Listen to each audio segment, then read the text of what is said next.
백골산성. 어우, 이름만 들어도 뭔가 좀 서늘하지 않으세요? 오늘은요, 바로 이 잊혀진 전쟁터, 한반도 역사의 한복판을 차지했던 이곳의 이름에 숨겨진 비밀을 한번 파헤쳐볼까 합니다. 자, 시작은 이 숫자 하나로 해볼게요. 바로 41. 이게 대체 무슨 의미일까요? 놀라지 마세요. 이게 바로 우리가 살고 있는 한 현대 도시 안에 고스란히 잠들어 있는 옛 산성들의 숫자입니다. 바로 그 도시가 바로 대한민국 대전입니다. 그래서 흔히들 산성의 도시라고 부르기도 하죠. 지금 지도 한번 보세요. 꼭 수호신들처럼 도시 외곽을 따라서 수많은 산성들이 이렇게 거대한 띠를 만들고 있잖아요.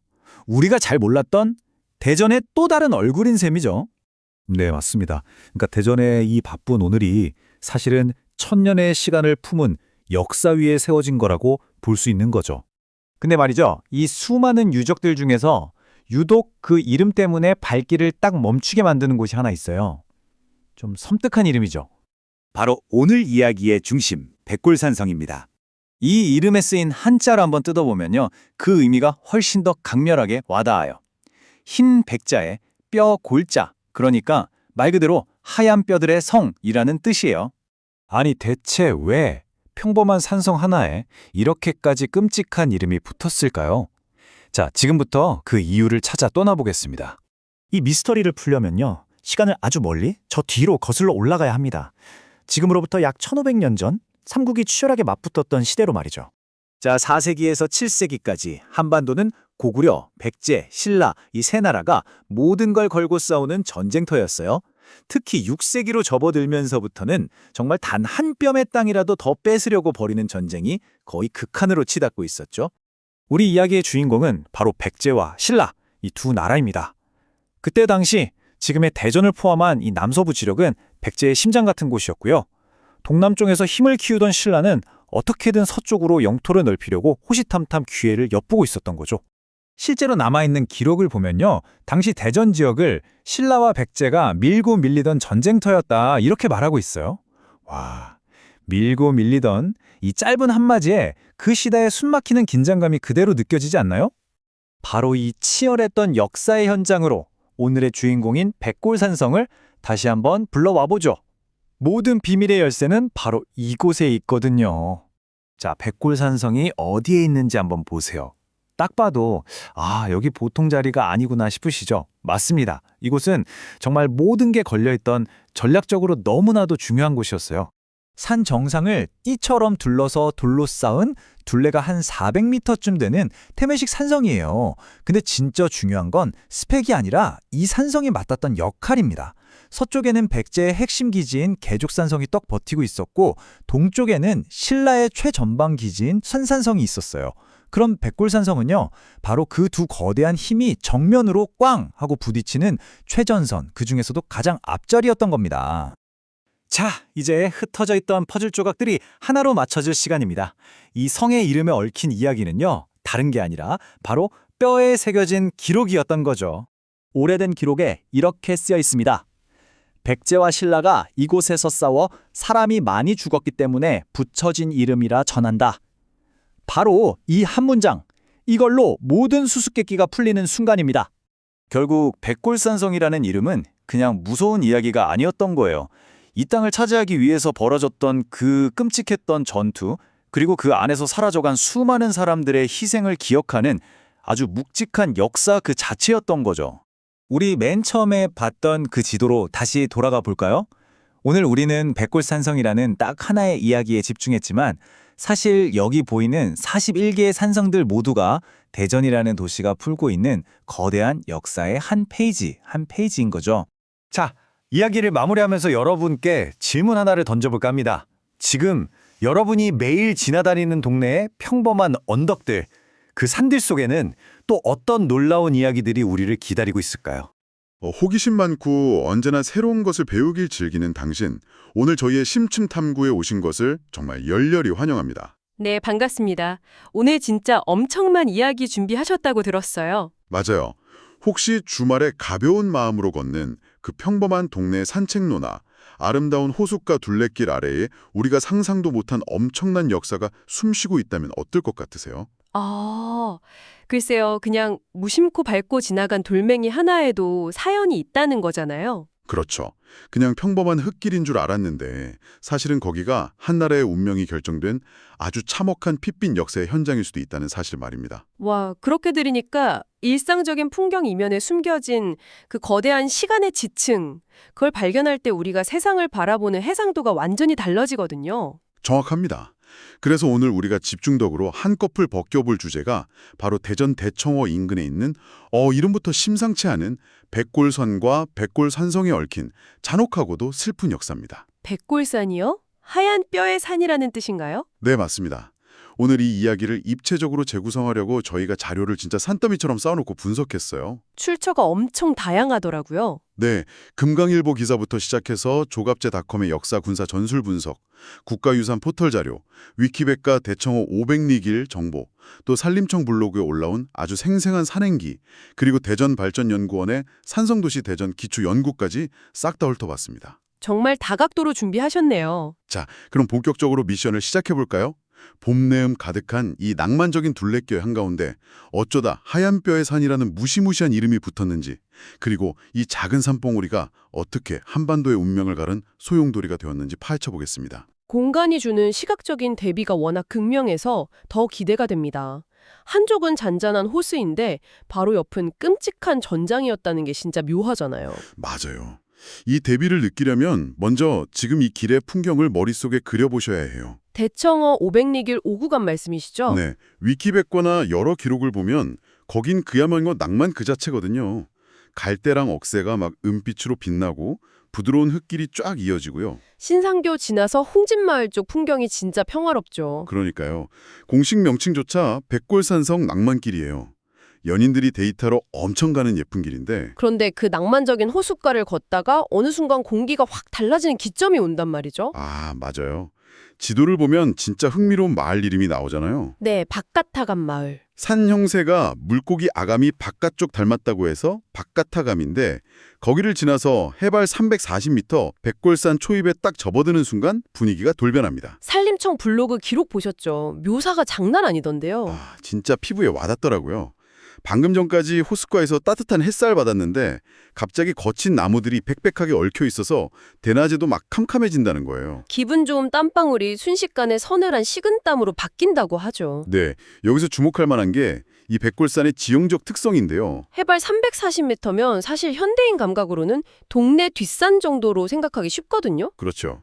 340m면 뭐 가볍게 오르지 않나 싶은데 근데 실제로 오르기 시작하면 경사가 상상을 초월할 정도로 가파릅니다. 높이만으로 판단하면 절대 안 되는 산세예요. 국가유산 포털 보니까 원래 거기 성벽이 있었다고 하던데요.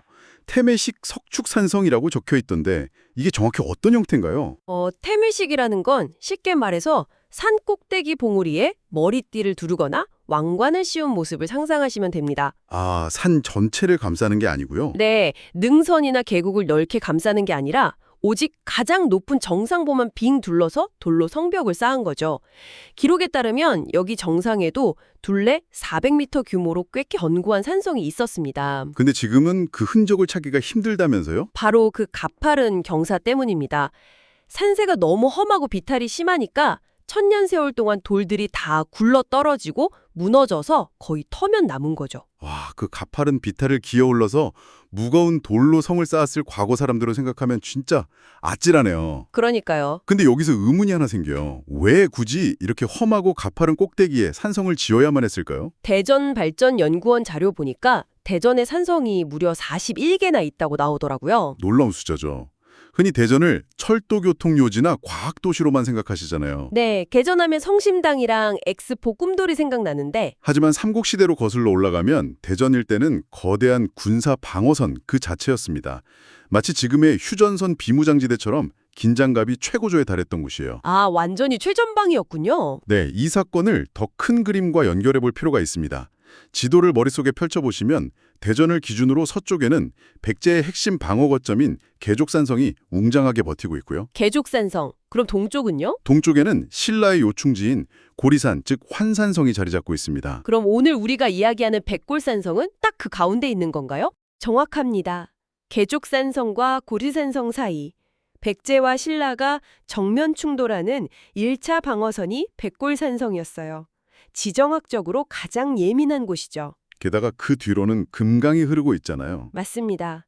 조갑제닷컴의 전술 분석을 보면 평소엔 식수원이지만 위급할 땐 방어막이자 퇴로가 되는 금강이 뒤에 있었으니 군사적으로 절대 물러설 수 없는 요충지였던 겁니다. 구분을 건 최전방에서 결국 비극이 터지는군요. 상황 이해를 위해 6세기 중반 국제 정세를 잠깐 짚어볼게요. 원래 백제랑 신라는 동맹이었잖아요. 나세 동맹이죠.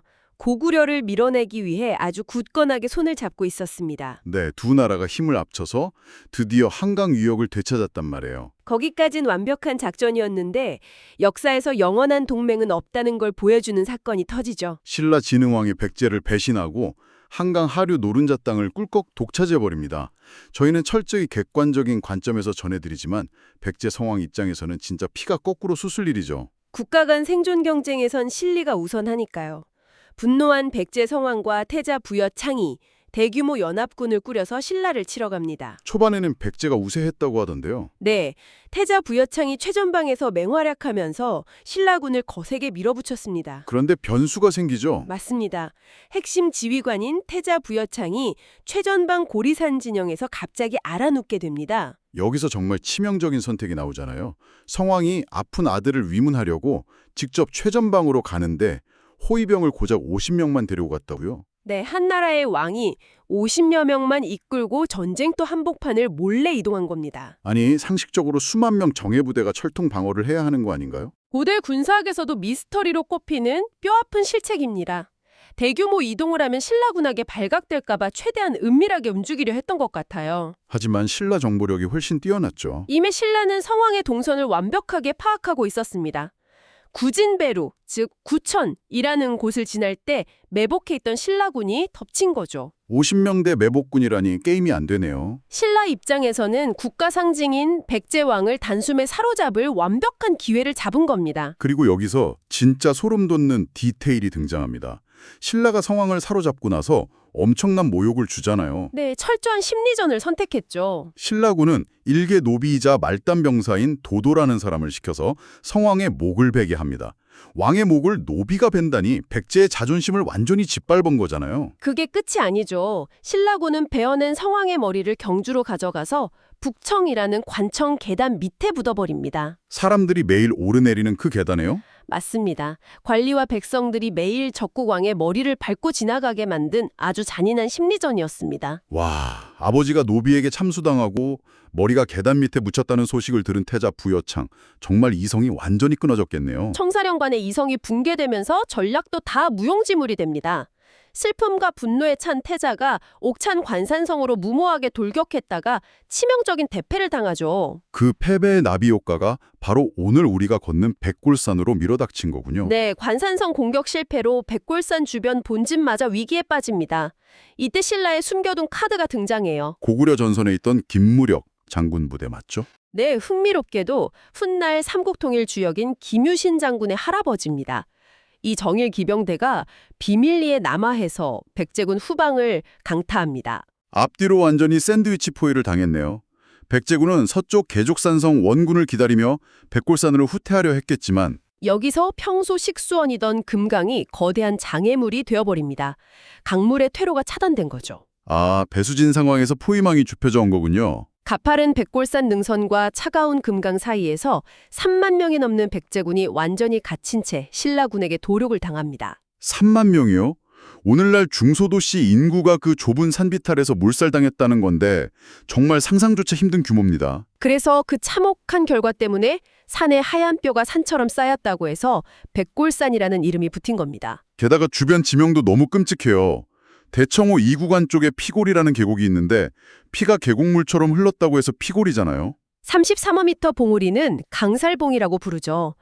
강에서 죽음을 맞았다는 뜻이 그대로 남아 있습니다. 지명 자체가 1000년 전의 비극을 증언하는 셈이네요. 그렇다면 우리는 이 처참한 역사 앞에서 무엇을 느껴야 할까요? 지식은 다양한 관점으로 볼 때 비로소 입체적이거든요. 저는 문득 소름이 돋더라고요.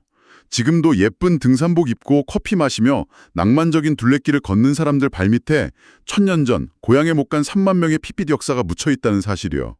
당신이 걷는 일상의 길 아래에는 과연 어떤 역사가 잠들어 있을까요? 다음에 대청호 500리기를 가신다면 호수의 아름다움도 즐기시되 한나라가 패망하며 수만 명이 쓰러져간 슬픔이라는 또 다른 시선으로도 그 공간을 응시해 보시길 권합니다. 자, 이제 오늘 대화를 마무리하면서 저희가 당신에게 아주 중요한 질문을 하나 던지겠습니다. 만약 그날 금강의 수위가 조금 낮아서 백제군이 강을 건너 후퇴할 수 있었다면 어땠을까요? 역사의 톱니바퀴가 다르게 굴러갔겠죠. 혹은 성왕이 아들을 보러 가는 그 치명적인 여정을 아예 떠나지 않았다면요. 지금 우리가 아는 한반도의 지도, 우리가 쓰는 언어나 문화는 지금과 얼마나 달라져 있을까요? 오늘 당신이 걷는 일상의 흘길 위에서 이 거대한 만약의 역사를 꼭 한번 상상해 보시길 바랍니다.